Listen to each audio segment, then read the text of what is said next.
Norman Gunston, Hollywood. Well, look who's here with me. Yes, it's a great lady, a wonderful performer, and a very deep personal friend of mine, Miss Sally Struthers. Yeah.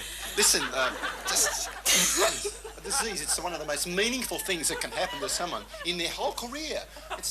It's, well, you know.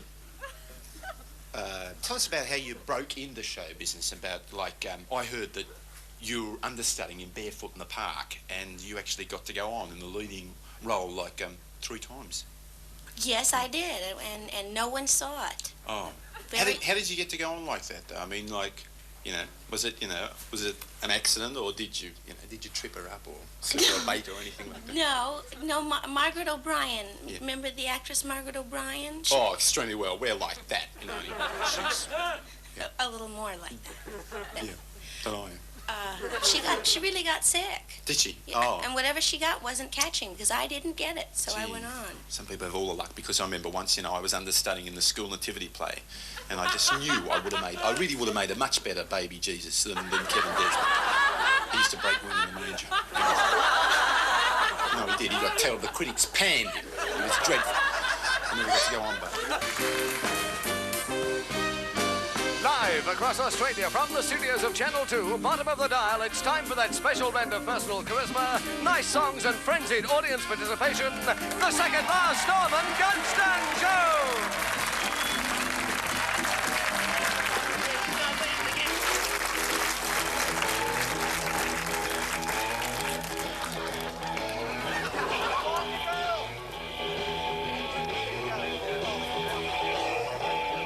Hi there, you funky dudes and foxy chicks. This is Norman Gunston, TV star at Cheltenham Stadium, you know, in London.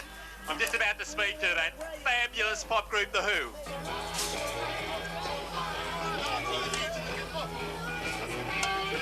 Mr. Moon, Norman Gunston from the Norman Gunston Show.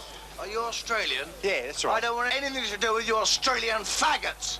Now, will you please leave me alone, you great puffer? I do, you. Just leave me alone, you fag! Well, where's my dressing room? Miss Entwistle, I'm Norman Gunston from the Norman Gunston Show Australia. You must be, yes. Yes. I just had a quick interview with Mr. Keith Moon, who's the drummer with your group. You won't have a long one with him, Yeah, yes. Felt like putting him in my pocket and never letting him fade away, you know. Hey, maybe you need this. Oh, I don't know. No, I don't drink. I don't drink. This is Harrigan. You Australian slag, piss off. Stop playing the fortune going to your head, Mr. Moon. It was Mr. Keith Moon, the fabulous drummer from the top pop group, The Who. I think he's been sitting in front of amplifiers too long. And, in fact, the tougher the press is, if it's intelligent, the more I enjoy it. And, Is it true that Miss Carly Simon wrote that song about you? You know, The Impossible I'm sorry, Dream? I haven't read your autobiography. What's your name again? Mr. Norman Gunston from the ABC. How are you? Very good. Did Miss Simon write that song about you? You know, The Impossible Dream? Thank you.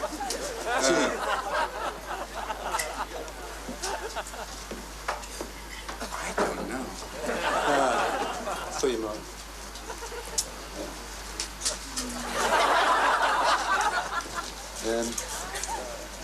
Sunday night. Only on Sunday night? Yeah. Mm. Well, Carson is on, you know, five nights a week. Is he? Gee. How much time are you on every Sunday night? 30 minutes. Anything else you'd like to ask me? Yeah? What time? 7:30. That's early. Yeah, yeah. Oh, yes, it's a family show. The children are still awake. Oh, yeah. It's the bulk of my audience, I think. Mr. Beatty, you've only done 13 films over 15 years, haven't you? Yeah. Yeah. Well, you know, what do you do for a living? Like, how do you tide yourself over? Yeah. Do you write for, you know, or anything like that, or, you know? You don't have a Tonight Show, do you? Huh? You don't have a Tonight Show? No. I had thought of running a delicatessen for a while. Third Avenue, but I have to ask you this question. I don't mean to be rude. Yeah. Did you cut yourself shaving? Friday the 13th, you know, what do you expect, you know. While you're here, then, you know, to tide yourself over, you're going to be doing a few Crawford shows, you know. Crawford television shows. Oh. There was a rumour that you were coming out to replace Gerard Kennedy in Division 4.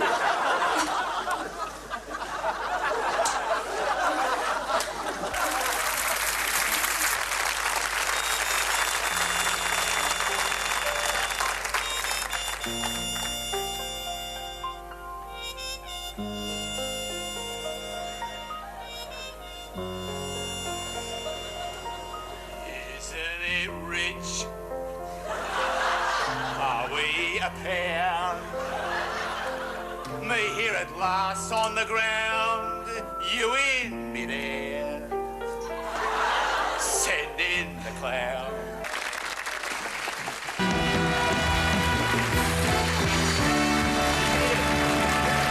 Mr. Gorton, would you like something from the cafe bar? Pineapple donut, something like that, bit of supper? No, I don't think so. If you like, no, they're very no, good.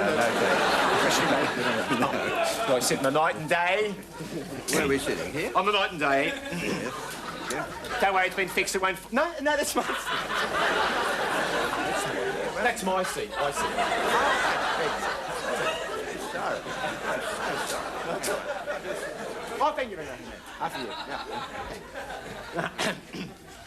Yeah. Well, some in-depth questions. Yeah. Where did you get these things from? They can't see them. The lights go through them. They can't see them. Was there?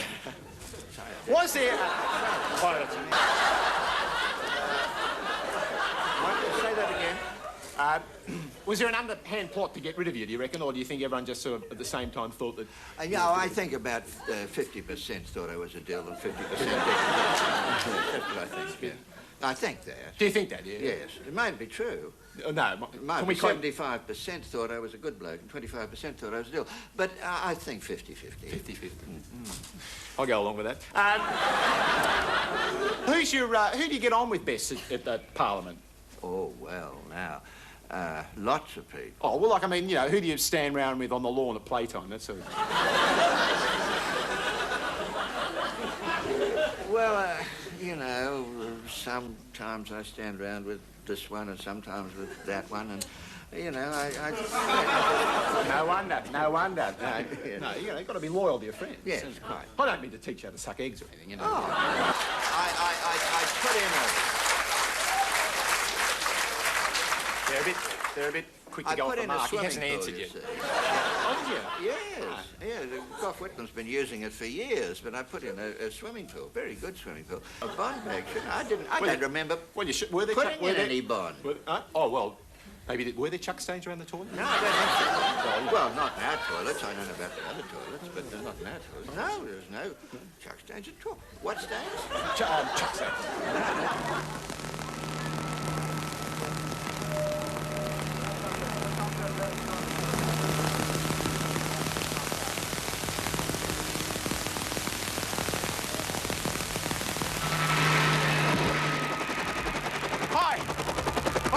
Gunston, and the ABC have especially flown me up here to Raymond Terrace today. It's the first time I've actually ever flown in my life. It'll be the most exciting wrestling match in the world. That between Mr. Paul Graham and an alligator. After the fight, I will be giving an in-depth interview to the winner.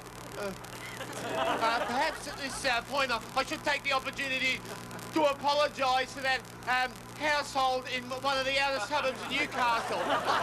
You know, it's the one that used to have a green swimming pool in the backyard. I'm terribly sorry. Fancy anybody swimming at this time of the year anyway. Mr. Paul Graham is just about to enter the pool with the alligator. A hush has fallen over the audience as they all hope and pray as one that the alligator will maul Mr. Paul Graham. I mean, that's what they paid for, let's face it. But I think with inflationary times as they are, and for an entrance fee of only $2, the most they can expect are a few bruises and scratches on Mr. Graham. It's Mr. Paul Graham, he's the one in the T-shirt. And he's grabbed it by the tail. I think this is what's called shaking hands before the fight actually starts. And now the fight proper starts. You people standing in the front row here, did you pay, how much did you pay? Did you pay a special, you know, fee for getting these close front row seats? I mean, I suppose you would. You're hoping, I suppose, you know, to smell the blood and to get bits of living flesh splattered all over you. No, this is fair enough. They have paid more. The audience is going wild. I think it's because the alligator's doing nothing. There was a rumour that this was going to be a tag wrestling match, but they had a great deal of trouble teaching the alligator how to tag. It looks like Mr. Graham's about to bring the alligator out of the pond. I think one of the most interesting aspects of this wrestling match are the clothes that some of the people in the audience are wearing. I wish we had colour. You could see how nicely they are dressed. There's a young lady there in a blue jumper, and she's got on a pair of denim trousers and some gym boots. Doesn't she look exquisite? Of course, just checking out to see how old the alligator is. This is done by checking the teeth. We've got a very attractive picture of Paul's manager's bottom at the moment. I am actually in the pit with the alligator and Mr. Graham. I don't know which one to fear the most. Oh, he has him on his back. Now all he has to do is hold him down for 3 seconds. He's lost, and Mr. Paul Graham has won. What a shame our cameras didn't quite see the last moment, but there you are. We will, of course, be interviewing the winner, who is Mr. Paul Graham. Mr. Graham, have you got time for an interview? Well, that was pretty exciting, Mr. Graham. I can say that. There's a bit of blood here. It's a pity we haven't got colour so you can see it. How was it, Mr. Graham? Was it, you know, was it as difficult as you thought it'd be? Yeah, very hard to move. Yeah. There, you know, what about all those rumours that were going around before? I saw you on television the other day, and someone said that this time of the year the alligator's usually sleeping or something. This isn't so. That may go, but I mean, this month we've had the longest driest period in record. Well, I know so when I get woken up, I get pretty they don't go cranky. into hibernation, you know? Yeah. They only eat once a month, but don't they? When you know, if you'd given him a good feed yesterday, some people said you'd probably give him a good feed. Just exhausted. I can't. Oh, well, this is probably pretty understandable. Well. Yeah. I did notice, though, that every time you did hit him on the back, he did bring up a bit of wind. I don't know whether this is because he had a big feed yesterday or not. Still, that was, you know, it would have been interesting interviewing the alligator, but I think, you know, he's probably a bit more fagged than you are, and that was a pretty good match, Mr. Graham. Well, it's an hour later after the wrestling match, and Mr. Graham and I have both had a chance to visit the St John's ambulance. And here he is now to say a few final words to us. Well, how are you feeling now, Mr. Graham? I'm feeling a little bit better now. I'm tired and had it, but I'm really cut up, as you can see. You know? Yes. Would you mind showing us some of it? There. Oh. Puddle over there. I see. This is to hold the. My head's cut. Everything. I'm really in a mess. What are these for here? They're stitches. They hold it together till I go to hospital, get stitched up. Well. I think I better. It's very nice talking to you. Thanks for letting us have a look. I better go now. See you later, Mr. Graham.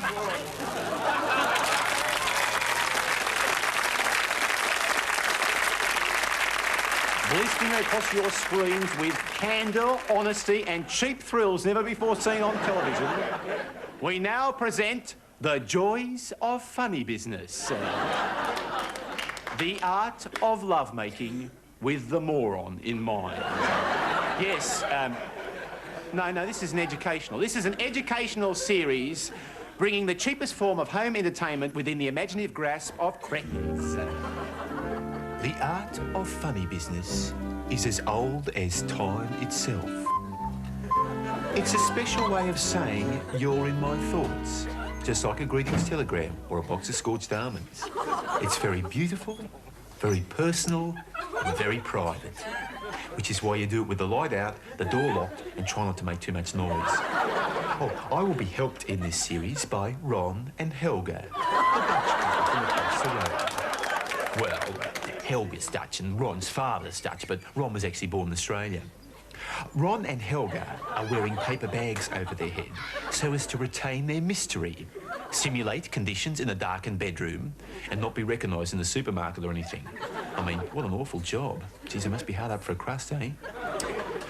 One of the really good things about funny business, apparently, is when everyone finishes at the same time. You know, like having dinner.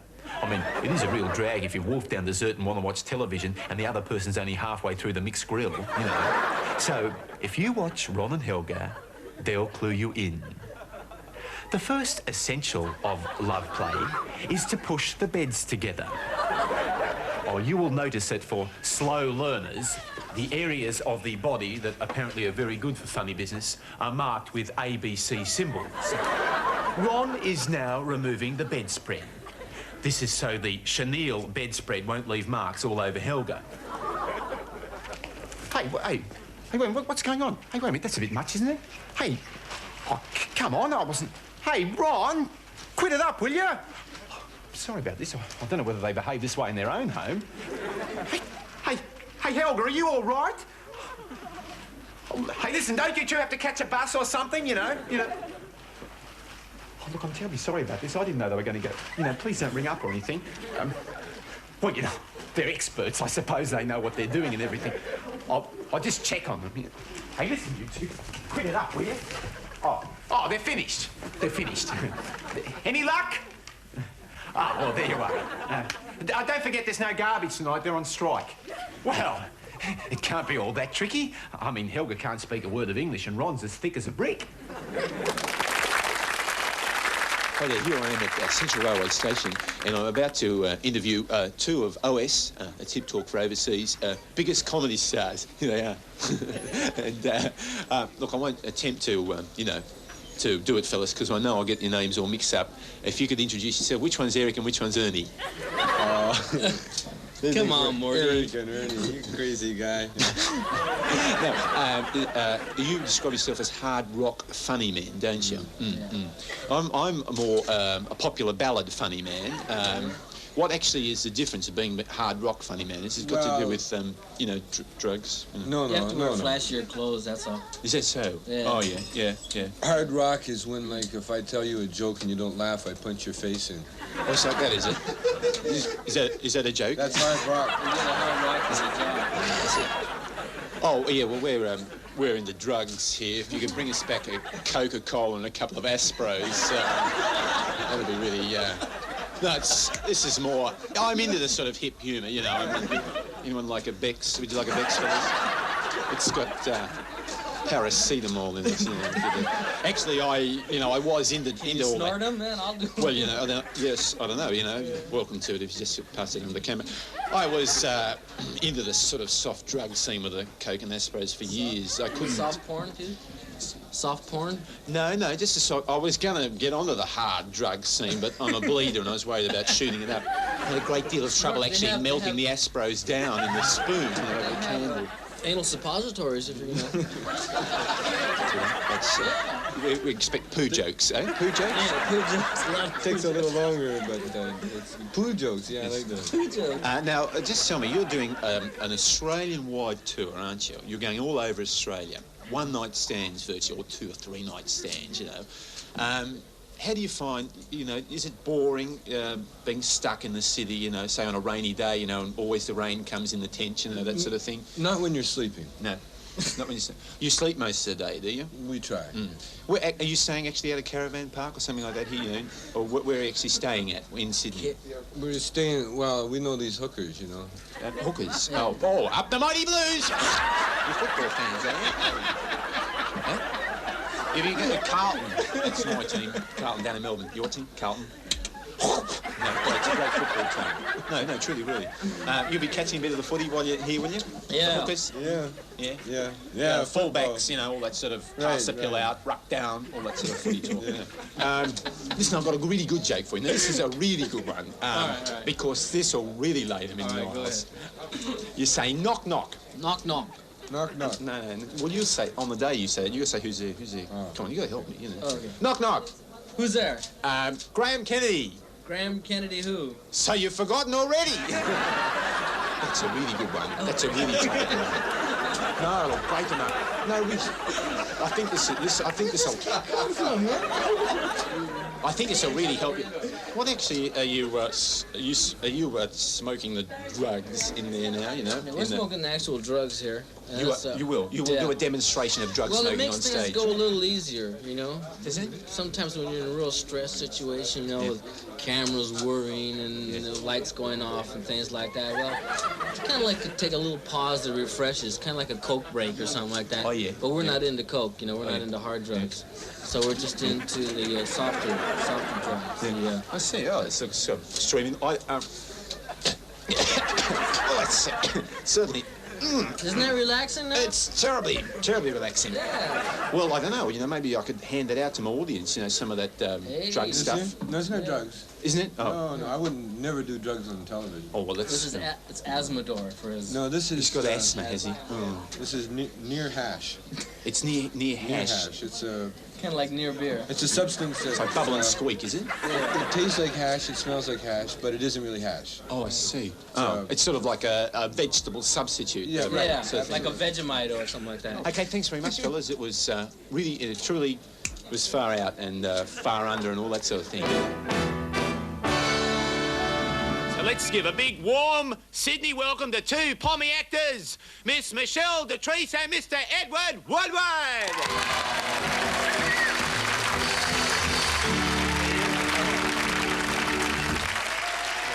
Hello. Two big stars. How's that? Yeah, come on. No, stay here, though. No, well, just you haven't eaten or anything, have you? No, not yet. Well, would you like something to eat? What have you got? Well, I've actually got them put out for you. There's some carrots and there's some, looks like, some beef rolls. Oh, chips. Don't want anything, really, Norman. You don't Thank want you anything, very much, do you? no. But no? No, I might be sick all over you. Oh. Not that you'd notice any difference, of course, but Gets a free trip out here to do a show and everything. Gets invited on one of the most famous programs on Australian television, you know. You sure you don't... That's my program, by the way. You sure you don't want those Not really, no. Oh, would you like some, Mr. I'd like Trees? some chips, yes, please. Some chips? Yes, thank you. Would you like a bucketful? Yeah. Have you got 2 and 6 exactly, or...? Well, if you'd like to sit down on the night and day, I'll... Yeah, on the what? The night and day. Night and day. Well, you can sit on the puff if you like. No. Well, no, they're not legal in England. No. So... Over here? Yes, over there. It converts into a... Yes, I know, yeah. Well, I did notice that you two were together and you're doing the play together and everything, you know. So Yes. Strange, that, isn't it? Yeah, it's very curious. Yes. Very curious. Yeah. Well, how's the play going, as a matter of fact? Very well. Yeah. Very well. Got marvellous notices. Yes, it did, didn't it? Yeah, I couldn't go the other night. I was a bit sick. But it is about, I mean, we've been through this before. It is about you doing, you know, awful things to Mr. Trees, isn't it? 3 times. 3 times you do it every night. night. I play 3 different men. Yeah, and you do it 3 times every night. That's hard. You must have pretty tough. Terrific stamina, yeah. Oh, You know, I was speaking to you. We were on Celebrity Squares the other day, you know. Just for those of you who don't know, I am a celebrity. And a square. No, I'm pretty hip. No. Thanks, yeah. I've led a pretty hard life. Yes, I was in a pop band and everything. I've been into drugs. Used to shoot it up into my face so you couldn't see the marks. Listen. Kicked the habit, though. Kicked it. It was very hard tying off to get the veins to stick out. You've just come back from South Australia, haven't you? Yes. Did you go up to Barossa Valley? Yes. It's nice, isn't it? Lovely. Yeah. Actually, if you would you know, are you a drinker? Because is it? It's a vintage. Is it? It's a vintage 68 cordial from the Hunter Valley. Yeah, Mum bought it at Permuins in Cessnock.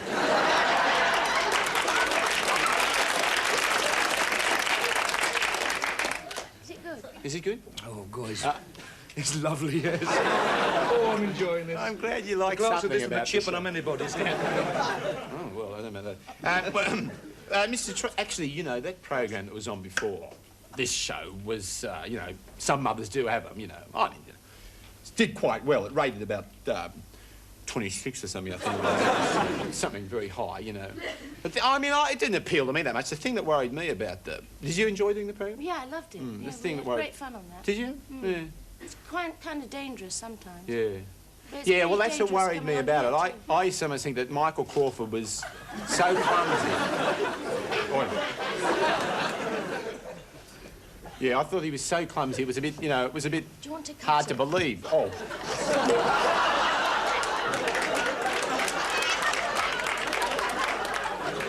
Would you like to swap? Would you like to swap places? I think I will, Sorry. actually. Yes. I didn't hit you with it. No, it's quite right. It's the only dress she's got, that one. Sorry. I've got another pair of trousers. Oh, listen. Oh, that's pretty. We better get on Isn't with that it. pretty? Yes. Oh, I do like that. You can get, yeah, you can, that's the tissues come out of there. You can get funny ones up King's Cross. They've got some very funny ones in. You like the whole The setup, whole do you? decor is absolutely... Enchanting. Ugh, isn't it? Oh, Mr. Woodward. It's just for Mum. She doesn't get to see the show all that often. You know, she's really... Actually, I did ask Mr. Woodward if he would do something for me before coming on the program, if he would do something for me on the show. And I asked Mr. Treese if she'd do something for me after the show. So if you could, there's a couple of pairs of socks I wouldn't mind you darning if you could. So I'm not doing too well with the young ladies at all. But I'm getting together this fantastic club act. Club act. We do clubs here in Australia. In Sydney, you do the leagues clubs, and interstate, you do the big hotels, you do the cabaret rooms in the big hotels, and they all throw back the cordial, you know, while you do a performance of them. And I'm getting together this club. Sounds exciting. Yeah. Well, basically, the audience here are eggheads. I've been trying to get the cretins, but it hasn't worked. And what I'm going to... Sorry, I seem to be insulting some of them.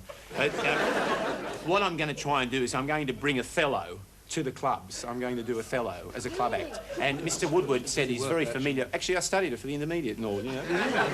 And Mr. Woodward said that he would fill you in while I got... Would you? Do you mind doing that in the story, you know? OK. Go for your life. Mr. Edward Woodward and the Story of Othello by William Shakespeare.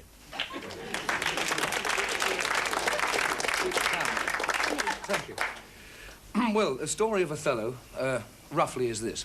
Keep it simple, don't use too many big words. Or they'll switch over to $6 million man faster. Is this all right for a word? I mean, that's not too big, is it? No, fine. That's okay. I just got this far. The story of Othello is this. You see, the Moor of Venice, he was a great military man, a general, many hundreds of years ago. And he was in charge of the whole Venetian forces. And one day he arrives in Venice. He is married to Desdemona. He, of course, is a Moor. He's black. Desdemona is white. The whole story of the play is... am I doing all right? Yeah, but if you put a few jokes in it, you know. A few jokes. Well, this man, he come over from Venice. What? Well, I'm going to do it. Oh, you're going to do it. Oh. Anyway, he comes over to Venice to take charge of the whole of the Venetian forces, and the whole story of the play is this enormous, jealous hatred of Othello. He thinks that Desdemona, his wife, is having an affair with... Affair all right? Yeah, oh, well, you know, don't tell me any more, because you'll ruin the surprise twist ending, OK? Yeah. Right, Well, here we go. well, this is it. Oh, You'll see I'm gonna the do it full now. results. Sorry. What? I'm going to do it now. Right. Here we go. Othello for the leagues clubs and the big hotel cabaret room.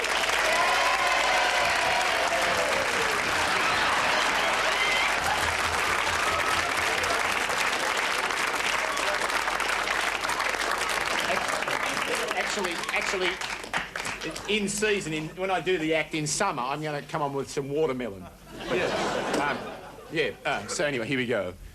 It is the cause. It is the cause. Let me not name it to you, you chase stars. It is the cause. It's terrible writing, isn't it? Pretty appalling. Oh, well, I mean, he just keeps repeating himself over and over again. Over and over again. Hoping no one will notice because Yeah. he's famous, you know. Yeah. Goes, blah, blah, blah. Any more lines? Huh? Any more? Do you know any more? Oh, yeah, I've got a few more. Oh, Goes, good, blah, blah, blah, yeah. Yet she must die, else she betray more men. Put out the light. Put out the light, and then put out the light. Actually, you know, it wouldn't pass muster for Last of the Australians, would it? Yeah. Anyway, then he goes into the bedroom, and then she wakes up, and this is where it gets really exciting.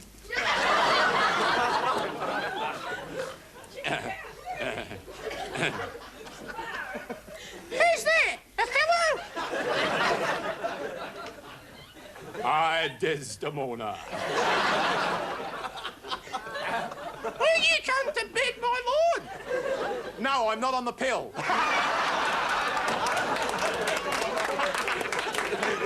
You like that? Yeah. Yeah. That's a bit of comic relief before the blood and guts starts. Shouldn't it have been prithee I'm not on the pill? Yeah. Oh, yeah. Don't get prithee. Prithee, I'm not on the pill. No, you think they'd laugh? No, and they know. They're the sort of audience I'm going to. And then it goes on again, you know, blah, blah, blah, blah, blah, blah, blah, blah. And then we come to the most... Oh, yes, I say to her, have you prayed tonight, Desdemona? And then she says no and starts miming a Moon River medley that I'm still actually getting together. And then I get really heated. That handkerchief which I loved and didst give thee, thou didst give to Cassio. I should rub your nose in it. I did not, did so, did not, did so, did not, did so, did not, did so, did not, did so. And, you know, that's pretty good. On nights when, you know, that gets a really big round of applause, I'll probably do that as an encore drinking water at the same time.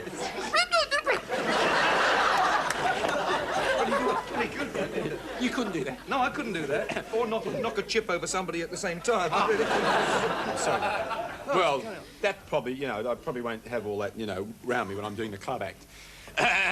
Is there more? Yes, there's a bit more coming up. Yeah, and then I say to her, had all his hairs been lives, my great revenge had stomach for 'em all. Whatever the hell that means. But, you know, no, this is incredible. You know, school kids are actually reading this sort of rubbish under the nose of their teachers instead of following something educational like Night Stalker or Streets of San Francisco. Well, at least Pot of Gold teaches them how to count up the votes, you know. Well, how about a few last words to the people, Desdemona, before I strangle you? Banish me, my lord, but kill me not. Kill me tomorrow. Let me live tonight. Nay, if you strive. But half an hour. Being done, there is no pause. Come on. A pillow. He actually does it with a pillow. Right,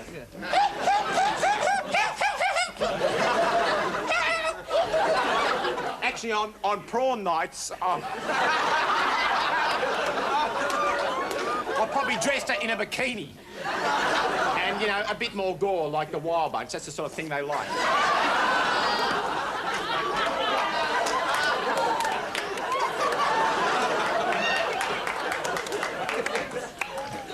Why the hell she'd be bleeding, you know, when you smother her, I don't know. But... Anyway, she's dead now, and I'm left on my own, and I say something.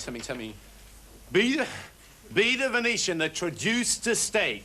I took by the throat the circumcised... Oh. Yeah. And smote him thus.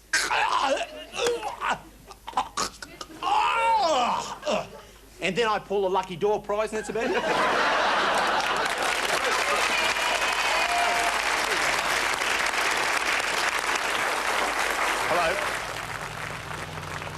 Hello? Yes, my name's Norman Gunston. I'm from Australia. I was wondering if I could have a few words to ex-President Richard M. Nixon. I'm from a television show, the Australian Broadcasting Commission. I do in-depth interviews. Do you understand me? Hello? Seem to be cut off. I've actually brought a tube of Denko rub and a box of Becks for the ex-president and some crepe bandages for his bad leg. So, oh, testing. So if, I don't think there'll be any language difficulties. We speak American in Australia and everything. Can you see me? Can you hear me? Hello. Be very good publicity for him, you know, in case he's bringing out a book or anything.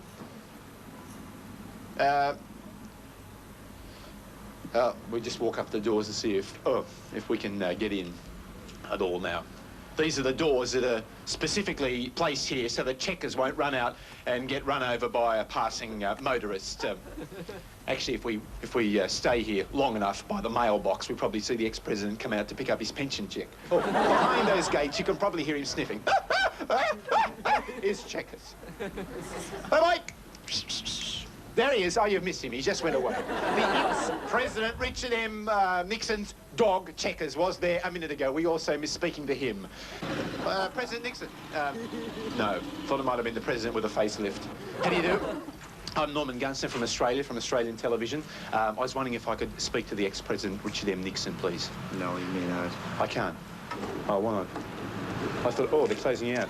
Right now, you're in an area that you're restricting traffic. We would appreciate I'll stand back from the side, yeah. Well, I was hoping... A press card? No, I don't. What do you mean, a press card? Okay. You may write or wire for an appointment. Can I? Well, that'd be good, because it'd be very good publicity for him, I think. Very good. It's very popular in Australia. Well, is he a nice man? What about... Could I speak to his wife today at all? Open it up, 27 foot. Yep, come on. Maybe they're angry with you or something. They could be angry with him. They're not going to let him back in again. Thank you. It's been it's a great pleasure speaking to you. There's a man who knows the president personally. He's not got there. Is that the president? No, that wasn't the president. It's a friend of his. See you later. I'll be hearing from you probably. Can't wait. They can't wait for me to get in there and interview him. This is exciting.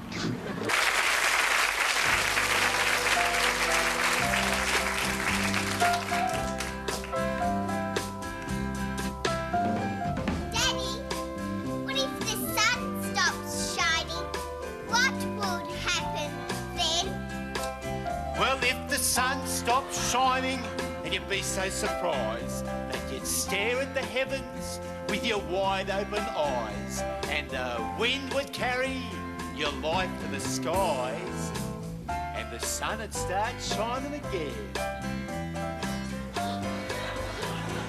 Daddy, what if the wind stops blowing? What would happen then?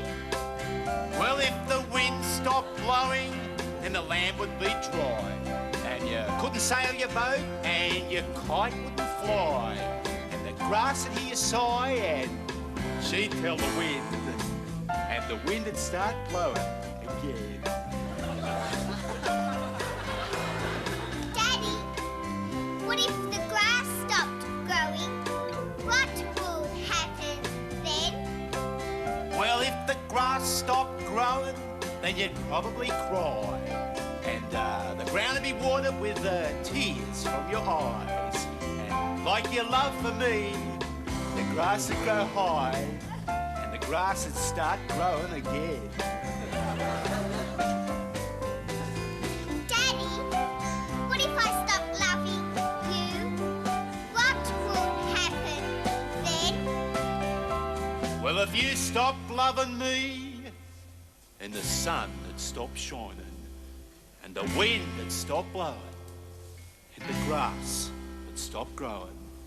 So you see, if you want to make the whole world keep going, then you'd better start loving me again.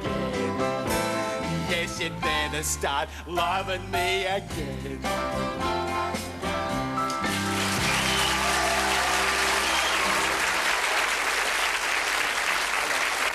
I'm sitting here talking to muso colleague Frank Zappa, legend in his own lifetime and leader of the rock religious group, the Mothers of Invention. Mrs. Zappa, how are you? Right on, brother. Oh, yes. And funky. That's no shtick, schmuck. Are the boys actually allowed to marry? Yes. They are? Oh, it's very progressive sect. Animals, eh? They're allowed to marry animals? Yes. Oh, how adult, how sophisticated. Oh, you went to Tasmania then, did you? No. No? We didn't go to Tasmania. You didn't? We had the opportunity, but we turned it down. Did you? Oh, of course, a lot of that goes on there, you know. I'm thinking of playing, Tasmania myself, doing a concert down there. What do you think of that? I think that it's probably one of the greatest ideas you've had during this program. Yeah. It's good to have another. Have you got a singer in the band, or have all the boys taken the vow of silence? No. There's quite a few singers in the band. Oh, it's a shame. There's 7. 7 singers? Yes. Hmm. Sam. They're all good, are they? But you haven't got harmonica. They're all mediocre. Yeah. That's what I figured. It's rock and roll. Well, if you'd like to have a bit of a jam now... oh, you don't call it that over here. You call it jelly, don't you? You'd like to have a bit of a jelly with me, Whatever you like. Well, yeah. Well, Name it. How about a blues? You want to play? Do you know Liza with a Z? You don't. Well, whatever you think. You know, I'm playing in the key of How about folk rock? You're in what key? Folk rock. I love it. I love progressive music. What key is it? Peter, Paul, and Mary. What key is that harmonica? It's in E. It's an A harmonica, but I play. Yeah. Well, we're not exactly in tune, but you'll love this. Well, he's out of tune. You know. Yeah, I really am. Sounded very good. Mrs. Zappa. Well, thank you very much, Mrs. Zappa. It was extremely interesting. The boy's got a promising career, and when he comes to Australia, give him a break. Mr. Frank Zappa, Mother Superior of the Mother's Engine. Thanks, man. Ever since the dawn of time, when man first crawled out of the primordial slime and sat down to watch television, legends have been told to explain natural phenomena. One of the most gripping of these is tonight's story. The sad tale of why underpants ride up.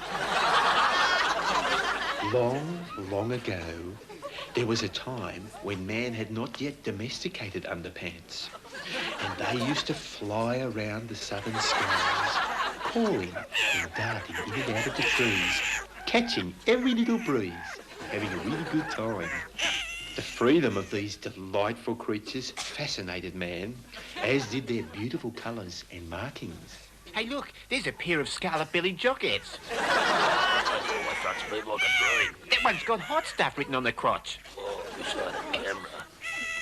But alas, man is by his very nature a savage creature who envied the underpants' freedom. Anyway, he needed something to stop his hair from getting caught in the zipper. So he set a trap by putting the underpants' favourite seed on the clothesline and waited. And next morning, there it was, a hoist full of trick underpants. Everyone was really happy and looked for a pair his right size. But later on, when they were celebrating their victory... Crikey. Hey, what's going on? Oh, geez, you can't pull them down. They don't have cat in here. Yes, the underpants were having their revenge. Because every night, just about sunset, they'd try to fly back to their nest. And it hurt like anything. They sort of pull up, and they'd really cut them, around about, down there. You know.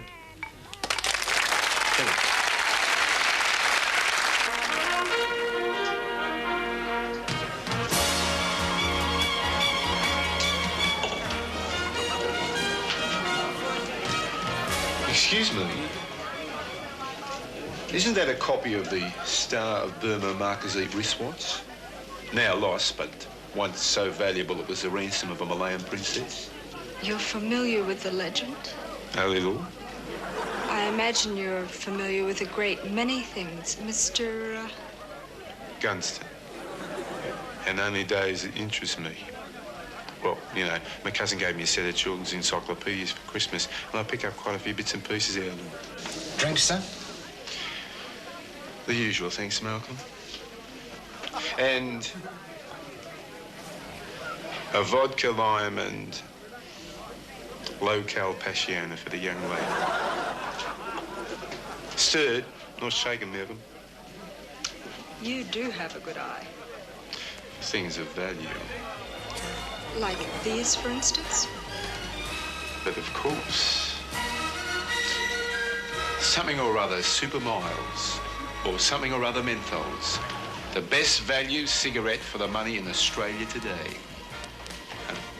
You can put any brand in there, Can you do this?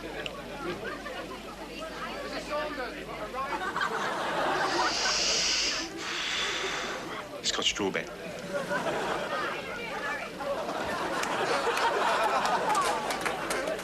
Got them, Maggie. The last two in the house. Hello, Norman. I didn't know you two knew each other. Oh, Mr. Gunston and I share a valued friendship. Don't we, Norman? Cigarette? Oh, there's the bell. I'd only have to put it out.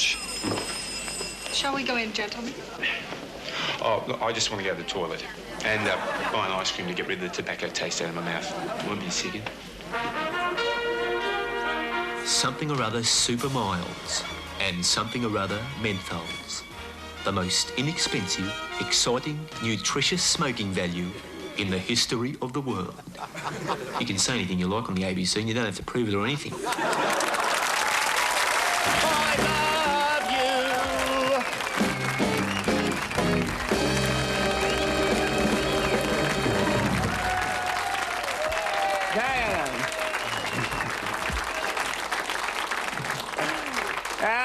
Thank you. What a wonderful, warm, terrific audience. Crawl, crawl, blah, blah. Thank you. Well, I'd like to get the ball rolling tonight in traditional Tonight Show style by having you howling with gales of fever-pitched, heart attack-causing laughter with an hilarious comedy monologue. And actually, this is the one that I cleaned up with at the Dapto Sea Scouts of Stedford. Oh, no. It's pretty hip sort of humour, you know. I had it specially written for me by Michael Carmichael. He's a Sea Scout who lives next door to my Aunt Celeste in Austinmere. Oh, no, he's a professional writer. I mean, he did it during Bob a Job Week, you know. Well, no, actually, you know, we wrote the gags together. Well, no, actually, he pulled open the crackers and pulled out the pieces of paper, and I wrote the gags down in the exercise book. So, you know, well, credit where credit's due. So, here we go. Bit of shush, please, if you don't mind. Comedy timing is so exact that, you know, I need absolute silence. Well, you know, but except for at the end of the jokes, you know, when you've got to laugh like a drain, you know, let it all hang out and everything, you know. No, fair enough, you understand. Here we go. Well, a funny thing happened to me on the way to the studio tonight. I saw a nun trying to clutch start an automatic car. An automatic car. You can't clutch start an automatic. Yeah, you know, you can't. Well, it looked really funny, this nun. It looked really funny, this nun trying to push a white Monaro up the hill in the pouring rain. Yeah. Well, I would have got out and helped her, but, you know, I thought she might have been doing it for Lent or something. Well, let's see what's happening with the news. Let's have some topical satirical gags. Look what's on page 3. Oh, how can I go on with it? No, come on, no, truly, there's no point in trying to perform tricky comedy timing when something else is preying on my mind. Just have a look at the ratings board. No, go on, just look at the ratings. I ought to rub your nose in them. 11. 3 less than last week. Yeah, you know what that means, don't you? It means that out there in TV land, there are people running around who switched off my fantastic program to watch $6 Million Man. No, these people need urgent medical help. I wouldn't mind roughing them up a bit myself. Well, look, so, come on, you laugh. What are you going to do about it, eh? No, fair go, come on. Well, I'll give you a few suggestions, you know. Well, it's not good enough. You've got to fill in ratings books and things. No, look, I'll give you a few suggestions, you know, if you want to be Norman Gunston rating canvassers. Like, if you're going to visit a friend's place for dinner, you know, and they don't watch the Norman Gunston show, well, just excuse yourself, slip out into the room where they keep the TV, switch it on to Channel 2, and then break the knob right off the TV. No, really. No, that's a good idea.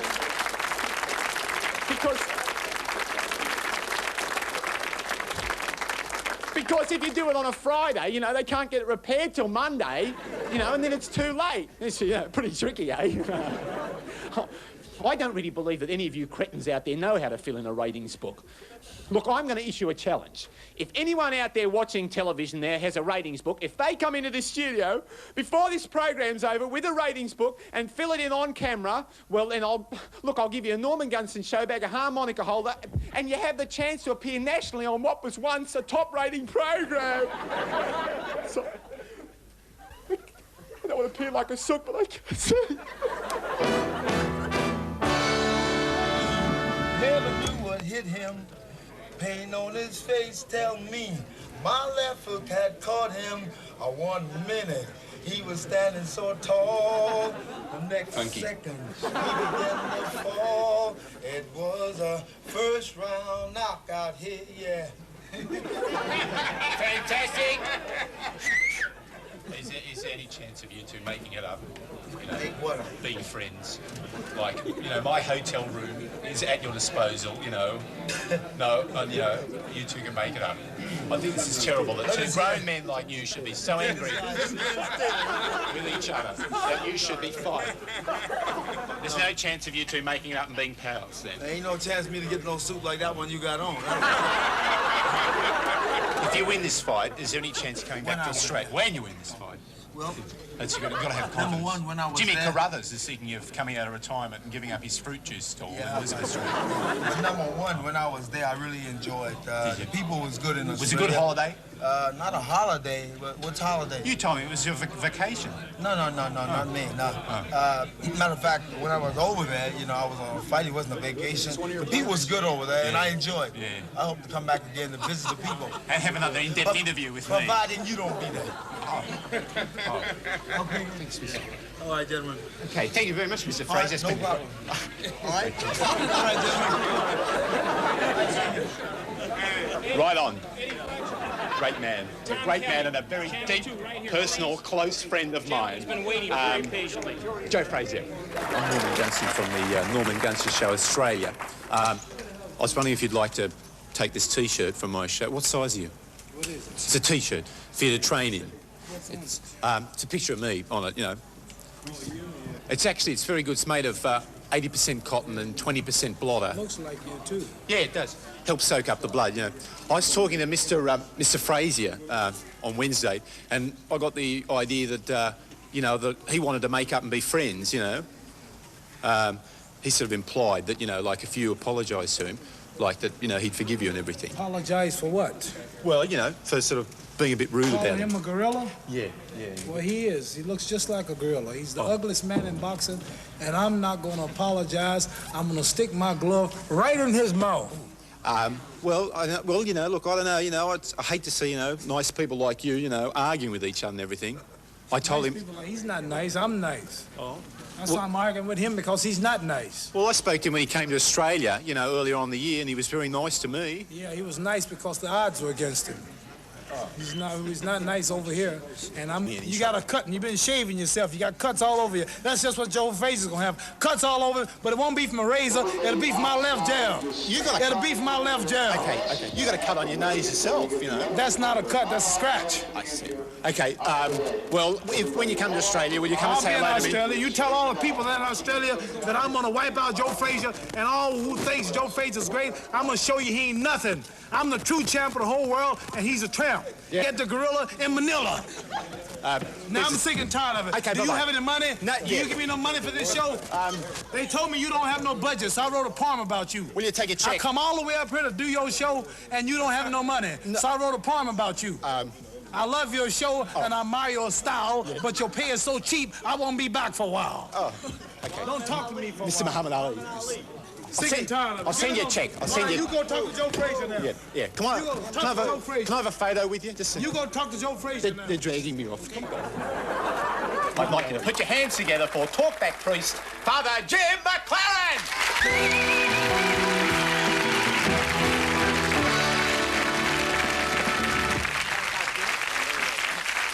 Well, what do you fancy in the cup? Like a lover. Eh? Like a lover. Oh. No, I meant tea or coffee, isn't it? Oh, yeah, 2 of those. Oh, rightio. If you go over there, I'll bring it over to you. Thanks very much. Tell us something about Singles of the Year competition. Was it just judged on looks, or did you have to have something between your ears as well? It seemed to be, though, looking for certain qualities. Yeah. That's it, is it? That's it. Well, it takes me a bit longer to make the coffee than that. I thought you might have wouldn't mind it filling in a bit. So there was actually virtually no competition then. What? You just had to answer a few general knowledge questions and once up and down the catwalk in swimming trunks, was it? Along that line, yes. As long as you had the right specifications. Did you? And did you were the one, obviously. I was the one. Yeah, well, you know, he's quite a good-looking bloke and everything, you know. How come actually the Methodist Church were the ones who gave you the award? I mean, they're a different brand, aren't they? They are, yes. What, has there been a takeover bid made or something? We're sort of combining in some things. Are you? Yes, it's very helpful there. Yes, because, you know, I used to go to the Methodist Church back in Corrimal before it was pull down to widen the road, you know. And then I went to the pictures. Oh, listen, this is the interesting thing. And you were the person who... This is the person, Father Jim is the person who discovered Sister Janet Mead, weren't you? That's right. Yeah. What happened? You saw her singing in what? In the back row of some... No, I met her in a motel up at the Cross, actually.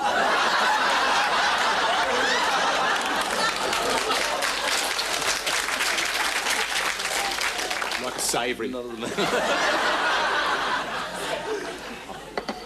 She came over from South Australia to appear on a certain television program. I see. And I heard... 96? No, not really. No, it's the Bob Rogers show. But...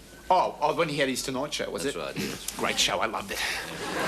Anyway, I heard she was there, so I went up to see her. Yeah. And she was looking for a recording company, so I... Sister, stick with me and I'll make you a star. That's right. Yeah, that's fantastic. No, I really love religious people because, you know my blessing at the end of the program, as the show goes out, Mrs. Faraday taught me that. She was my Sunday school teacher. Very nice. At South Corrimal Methodist Church, yeah. She was a wonderful woman. She worked a ring off for charity, that woman.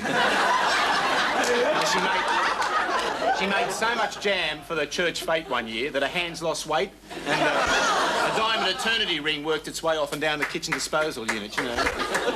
Yeah, she almost lost an arm trying to get it back. That's the sort of woman she was, you know. Stupid. He sure is the best in town. Your children to go into the overnight sensation world of, you know, the music industry? Well, if they wanted to, Norman, I would let them. I suppose, anyway, if they didn't do too good, they could always open up a sandwich shop using your name, you know, like Paul McCartney's Son's Takeaway Foods, you know. Except that fruit shop of yours didn't do too good in London, but did it? No, the McCartney fruit shop. Yeah, no. Oh, yeah. Didn't do too good. No, Apple. Oh, no. That's great. Give that man a drink. Was that one of John's ideas, you know? It was, Norm, yes. When you did that LP, Abbey Road, was there any truth in the rumour that you were dead? Not much, you know. He's not really here. No. No. Oh, no, he's here. I'm talking to him and everything. I think he's on drugs, the league attacks. No, Rolling Stone magazine. Or it could have been Reader's Digest, actually. There was something in the dentist's room with the front cover ripped off. Anyway, part of the reason for the success of your group is that the young people think the guitar is a sort of a symbol. Well, it represents, you know... Sex, you can say that. Sensual. It's all right, you can say it. Try it, go on. Sex. It represents down under, you know what I mean? You said it, I heard it, go on. Do you reckon that's part of the reason for your success? Yeah. Well, I think so, Norm, yeah. I think this is it. It's this guitar, it's a sex symbol. I think that's what it does. It's a toothpaste, Norman. Anyway, well, I didn't think it was because, you know, Sister Janet Mead, when she plays the guitar, I don't get the feeling from her. You know? Or Bill and Boyd, you know. Thank you and good night. It's exciting. And now, like a glass of cold brain food cordial in the mindless desert of anything for a laugh Australian television, it's Spaceship Southern Hemisphere, incorporating consumer straight talk.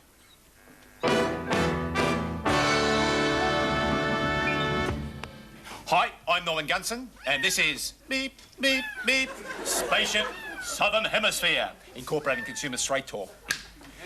Isn't it tragic? Isn't it tragic when a young couple find out that for some reason or other they're unable to have pets? It's something that they can never really come to terms with. Just when they think they've got over the hurt, suddenly one day they visit a friend's place and hear the scratching of tiny claws in the bottom of the seed tray. Or they spot that empty space in the corner that was going to be where they'd put the wee box for the little sooty that never was. And it all comes flooding back. The really terrible part, Bud, is that these unhappy people denied the love and warmth of furry, scratch it on the tummy and hear it purr companionship. Often, to fill the emptiness of their lives, compensate by having children. And so add to an already overpopulated world by clogging up the beaches and schools with them. You know, sometimes you can tell that when they've got kids because the smell hits you in the nose before you've even gone through the front door. Especially if they've got boys. Oh, it's pitiful. Remember, the population explosion is made up of a lot of little bangs. What can be done before it's too late?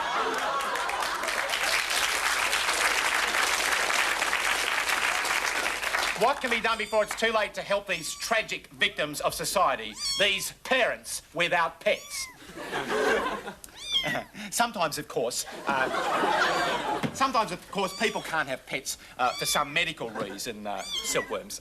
For some medical reason, which is very sad, like the wife might have some woman's complaint, like legs that cats can't stop licking, and that tends to snag the nylons or something, you know.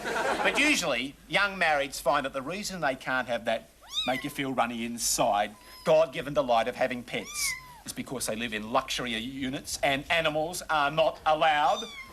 What sort of society are we creating for the litters of tomorrow to go walkies in?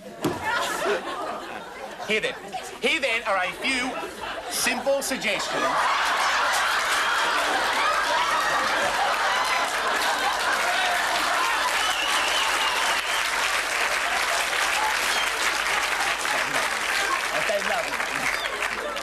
I love animals. Ever since that Kelpie across the road bit the girl who used to beat me up at kindergarten, I love animals. You know, she spent a couple of months in hospital just before she died. Lovely little thing. Here then are a few simple suggestions for having a closet pet and doing your bit for zero population growth and the generations to come. First off, stop using kitty litter and start using Kimbies. Now, this will inspire confidence in the foyer and the lift, and also throw the landlord off the scent. Just so long as he doesn't sniff too close to the kitchen tidy or anything, you know. Next, insulate all cages for sound. An olive green garbage bag placed over Cocky's cage will cut down noise considerably and, you know, make him feel like he's back in the jungle again. Pretty humanitarian, eh? Some people say that this method is so good that their Cockies stopped making any noise at all after a couple of days and just panted loudly, you know. Also, a silencer muzzle on dogs. Come here, boy. Come here, boy. Means that you can keep a large dog in no greater area than a shower recess without, there we go, without disturbing neighbours. And that means you can have all the love and affection and ticks and everything. So, of course, small pets shouldn't be ruled out if lack of space is the reason. You know, white mice and silkworms have been known to lead a devoted, if very brief, life in the fob pocket of genes. So there you are. A few down-to-earth suggestions for the problems in this sorry world. Do you know that if there was a Kelpie in every home in India, I'd bet there'd be a lot more food to go around. This I believe. I'm just about to speak to muso colleague, Mr. Ray Charles. Welcome to Australia once again, Mr. Charles. Why, thank you, sir. That's okay. Polite man. Mr. Charles, I'd like to ask you some pretty probing questions about your, you know, musical technique and everything. All right. If you don't mind. What sort of training did you do? You know? Well, training, I did a lot of practicing. I still practice. Even today, whenever I get a chance to. I think that's the basic training I had. And yeah. Well, I did similar sort of training myself. I actually did my vocal training was by correspondence. You know, they used to send me the lessons, and I used to shout back the answers. You know, that's why I got such a strong voice. And then better musicians was a sort of postgraduate training. I can dig it. Yeah. I trained under the Italian maestro, Terry Patterson. He used to... No, he's very good. He used to live in the flat above me, you know, and I used to sing underneath him, and he'd bang on the floor when I hit really, you know, the high C and everything, because I've got an incredible range. You've probably heard about me. Oh, yes. I've heard some whole stories about you, for sure. Well, have you seen a lot of changes in Australia? I'll tell you what, I did notice that you didn't bring a dog with you, you know. Is this, you know, is this because of the trouble that Jose Feliciano had last time he was here? Oh, no. Because he brought a seeing eye dog, you know, and started to chase cars. No. I just, you know, it's pretty hard for a dog to keep up with me. Oh. You know, I move pretty fast, you know, I'm kind of swift. Oh, yeah. Well, you got sort of a seeing eye manager, have you? Yeah. It's sort of, that's the way it goes. Yeah. Well, Mr. Charles, it's been a great pleasure speaking to you. Put it there, soul brother. All right.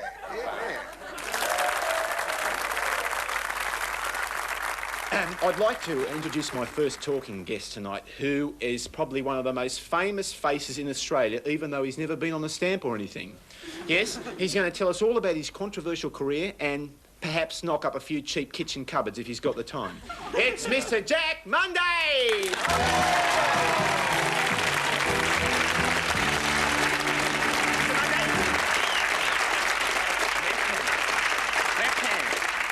Why the left handshake? Is that sort of a secret communist handshake or something like that, is it? Mason. Oh, it's a Mason. Are you a Mason? I didn't know that. No, we're going to sit over there on the... Would you like something something nice from the hot food bar? Ecologically... I don't think we got any of that. No, I had a word to them about the food, Mr. Monday, and, you know, they were serving things like beef, you know, all that snobby sort of food, and we've got curried prawns and rice and half chickens and chips this week. So what do you reckon?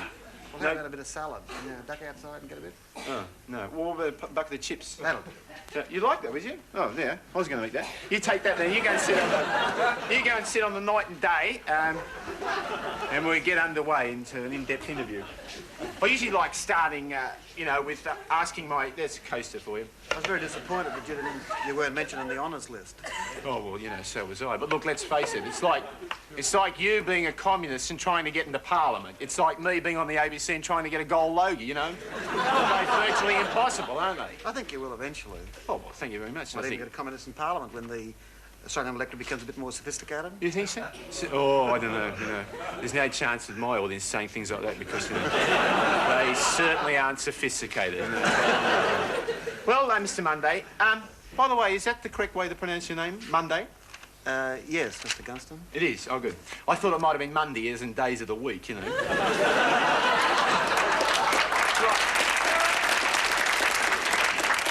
Now, you were, last year, maybe the year before, you were secretary to the BLF, weren't you? That's right. Yeah. Now, how did you get that job? Did you get that through the receptionist centre or what? No, well, a number of the more enlightened membership suggested I be the secretary. I see. Much the same as you're here. Yeah, yeah. Well, why aren't you the secretary now? They get someone who could take shorthand faster or something. Now, the main reason was that, like the Norman Gunston show, I doubt if it'll last too many years. Oh, I know. They brought a thing here at the ABC. So we introduced a rule that to combat bureaucracy, we'd turn them around and not allow people to stay there too long. And so after 6 years, I stepped down. Yeah, I think that's what we're doing here. I'm looking for a job at the moment, actually. Well, could you fit me in? I don't know. We're looking for a barrel girl, but you've got to wear big bras. No, I'm not a sexist either. No, aren't you? Oh, well, no, we'd like to have a sexist. Anyway, I've got a whole lot of really interesting things to ask you. Now, the main thing is what you're involved with at the moment is Friends of the Green Bands. Is that right? Yes, in fact, I'd very much like to make you an honorary member, because I think that down in Wollongong, there is really a need for you and the steelwork people to get together and put a green band on Wollongong. Well, that's a good point. Are you prepared to do it? Or? Well, I was instrumental in the Save the South Corrimal Drive-In Committee. They wanted to plough it under and put in a youth athletic centre or something like that, you know. But you know, well, without drive-ins, we're the youth of tomorrow, you know.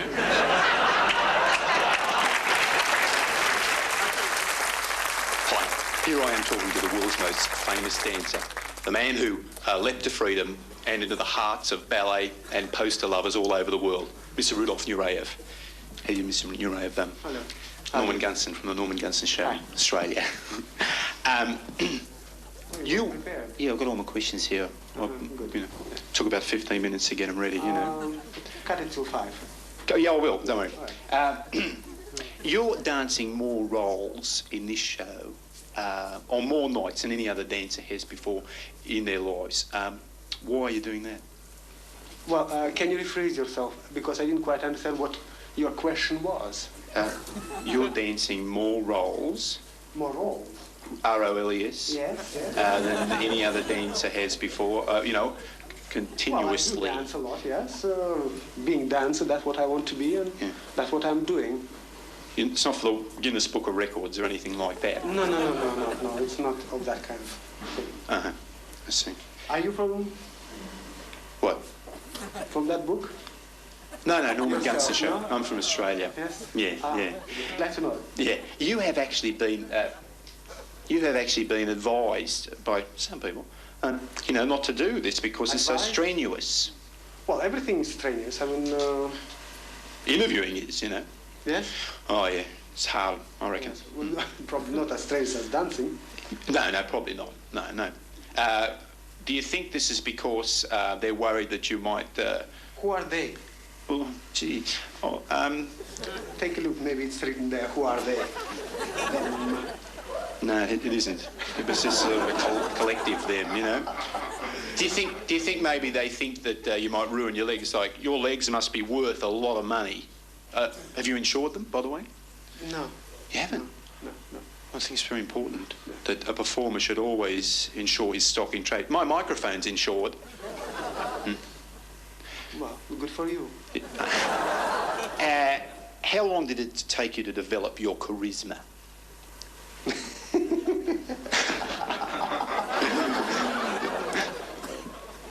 Or do you think you were born with it?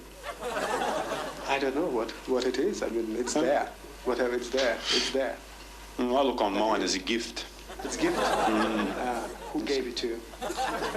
It's, well, that, him up there, the tooth fairy. Yeah. Are you the only dancing member of your family? Yes, I am. Are you? Yeah. No one else, and there's no other... No. None at all. Gee, isn't that amazing? Because it runs in my family. Auntie Naomi was teaching me how to dance. Ladies and gentlemen. We are backstage. But Mum said that she wanted me to cut it out because metal tips were cutting up the lino, Well, get on with the next question and we will round up. Okay. Why do you think you were picked for that film, Rudolf Valentino's Life? I guess because I'm handsome. Did he say? Are you doing any special sort of acting lessons for it, or practicing kissing, in the mirror or something? No, because Valentino was famous for funny business. Yes. Do you know any other dances other than ballet? Well, sure. Do you? I like ballroom dancing myself. Yes? Yeah. Well, you get... should have stuck to ballroom dancing and never do interview. Why? Well, I don't think you can, I've got an award for it in Australia. Kids, bye. Whole thing is dismissed. It's amazing, isn't it? It's typical. This is what brought down the Russian society. All famous interviewers have been treated like that. Thank you very much, Mr. Nureyev. You sure you don't want to do anything? Yes. Well, kids... Do you want to shake hands and make up? Yes? Make up? Yes. He really does like me. Truly, really. Okay.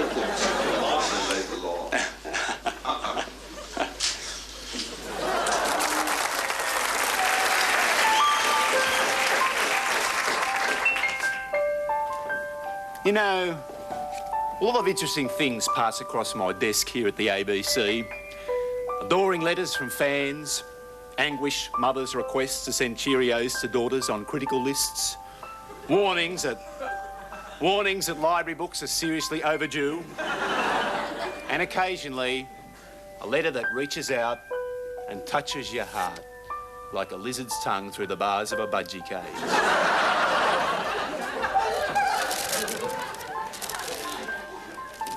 Just listen to this. Dear Mr. Gunston, I am a pensioner with few pleasures left in life. I enjoy your television show very much, thank you. I was wondering if you would be kind enough to sing for me a favourite song, Danny Boy. Signed, Mrs. F.S. Seymour, widowed in brackets. Well, Mrs. Seymour, no, I won't sing Danny Boy because I reckon it's as boring as dirt. I will send you a copy off from this tape I'm making for Mum to see if she can get it airtime on Maltese FM. I hope you like it. It goes a little bit like this. 1, 2, 3, 4, 2, 2, 3, 4. Norman Gunston for Maltese Radio testing. 1, 2, 3, 4. It's okay if it goes up the wrist. 1, 2, 3, 4.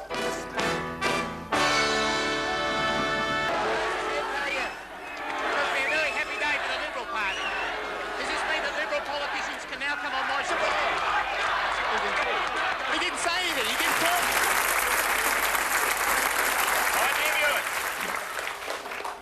dear viewers, on Tuesday, November the 11th at about 5:15 p.m, I was standing on the steps of Canberra House, no, that's not right. I was standing on the steps of Parliament House in Canberra, wondering if there was enough light left to take a snap of Mr. Fraser without a flash, when that sudden, overwhelming display of popular grassroots feeling that you've just seen took place.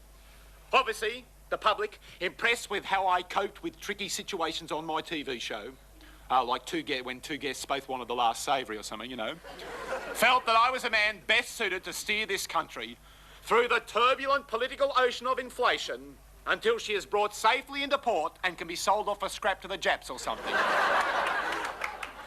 Well, you know, I wouldn't say no, because I've only got 2 shows left and I could do with a steady job that kept your face in the papers, you know. Personally, I think I'd make a pretty good Governor-General. Why?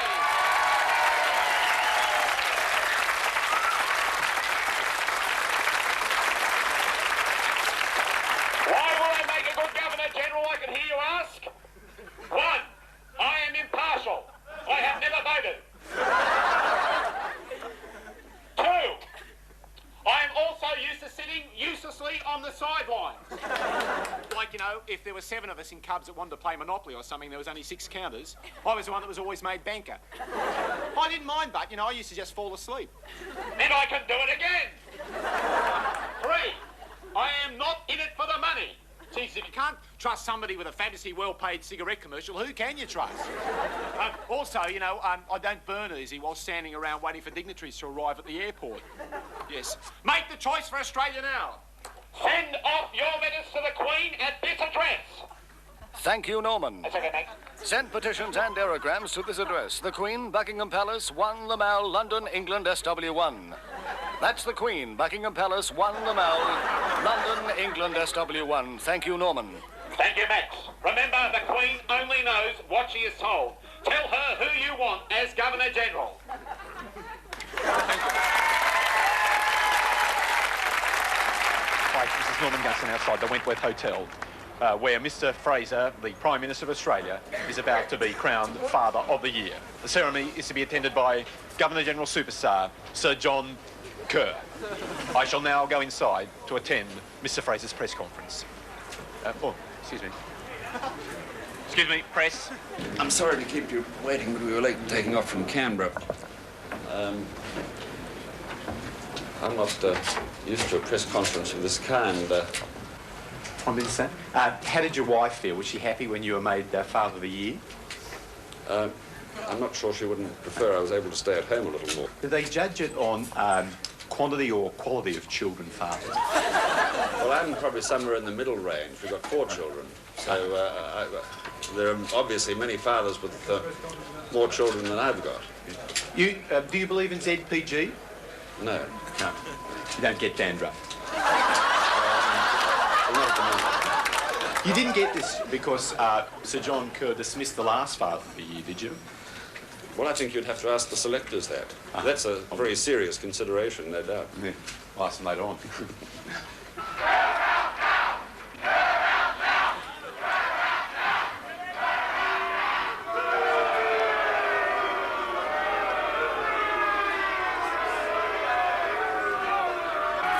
Sir John, congratulations on the new book, Cooking with Kerr. We tried to outside you to make it was delicious. Sir John, hello? Can't see me. Sir John Kerr. You know, he's the Governor-General of Australia. Excuse me. Oh, excuse me. Excuse me, gentlemen. What are you guys demonstrating against here today? Isn't it? Not against citizen brutality or anything like that? Is this the first Governor-General superstar we've actually had, you know, with people clamouring to touch him? Sounds like, you know. Yeah. Okay, see you later. Too busy to talk, you know. Yes. Excuse me, is this an average sort of demonstration that you've attended here before? Or are they bigger than normal, you think, or... Yeah, it's bigger than normal. Bigger than normal, is it? Were you frightened by the... Oh, where's he going? This is Norman Gunston outside the Wentworth Hotel, where Mr. Fraser has just been made Father of the Year.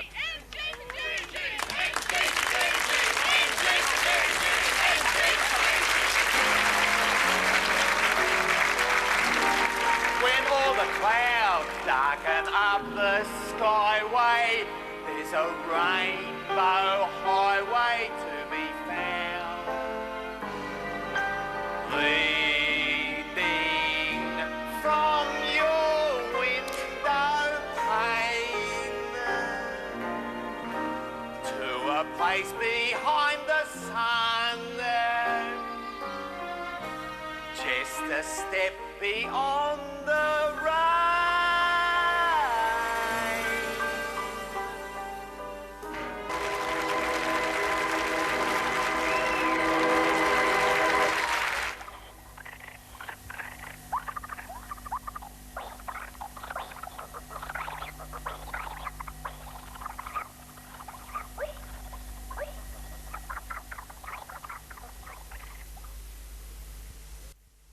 Stay tuned for previews of more equally riveting ABC video releases.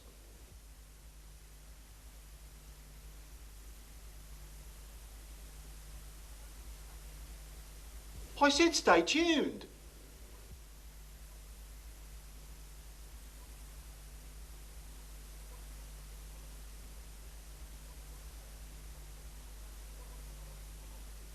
Lifestyles of the Rich and Famous, number 23. Margaret Thatcher reveals her most intimate secrets. Mrs. Thatcher, is it true that you have a serious drinking problem?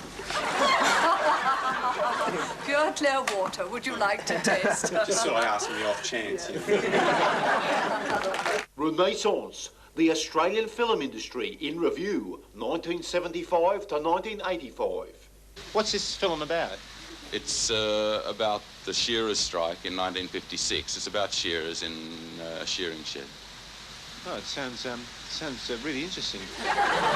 Lifestyles of the Rich and Famous, number 26. Well, just one last request, Mr. Hefner. How about an autograph? Happy to. Rightio. Well, then who will I make it out to? You or the speaker? Hugh Evans presents the best of Mastermind. Guess who won the Lebanese beauty contest? Well, who did? Nobody. The best of ABC TV's The Italians. It's amazing because you are of foreign extraction, aren't you? That's true. Because a lot of my audience are, you know, I like them fresh off the boat, you know. So I do a lot of my songs, mostly with hand gestures, very expressive hand gestures. Where did you pick up this one, incidentally? This show? one? Yeah. That's, I don't know, just a lot of the Greeks and that do that in, you know, down in Wollongong, where I originally come Sicilians, from. Sicilians, are they? A move like that can cost 40 lives. The best of the National.